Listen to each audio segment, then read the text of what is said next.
Na mtazamaji, nao iliwalazimu wanasiasa wa upinzani kutafuta kanisa mbadala kuhudhuria ibada ya Jumapili huko Meru baada ya naibu rais Kithure Kindiki kufika kanisani Methodist Kaga walikotarajiwa vinara hao kuhudhuria ibada ya kutawazwa kwa askofu mpya wa jimbo hilo kabla ya kujumuika na waumini kwenye ibada hiyo.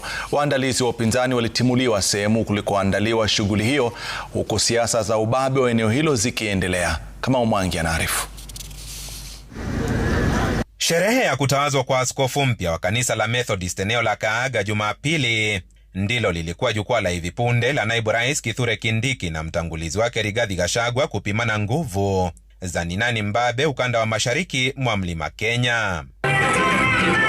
Ishara vinara wa upinzani hawakukubalika kwenye hafla hii iliyoandaliwa eneo bunge la Imenti North na waliokuwa wametangaza kuhudhuria, ikitangazwa kuondolewa kwa magari haya yaliyokuwa na timu za waandalizi wa vinara hao yaliyoagizwa kuondoka na lango la kanisa hilo likafungwa.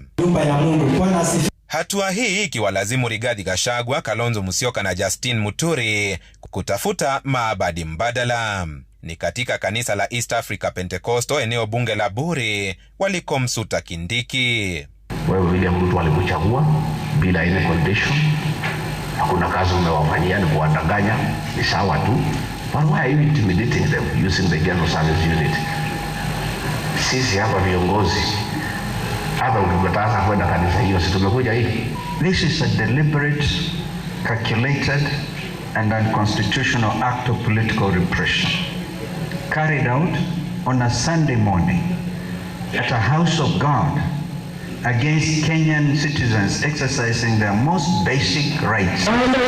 Kwa upande wake, hata hivyo, Kindiki aliyehutubia wakazi wa Meru eneo la makutano ameendelea kuonya upinzani dhidi ya siasa za uchochezi anazodai walikuwa wakipanga kuendeleza kanisani.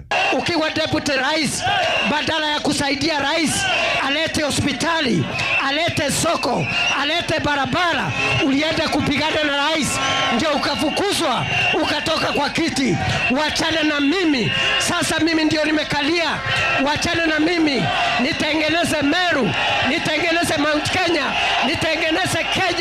Hata hivyo, msafara wa upinzani uliofanya mikutano ya hadhara Ntirimeti na Timau ulivamiwa eneo la Ntirimeti, magari ya waliokuwa msafarani yakipokezwa ghadhabu ya wahuni.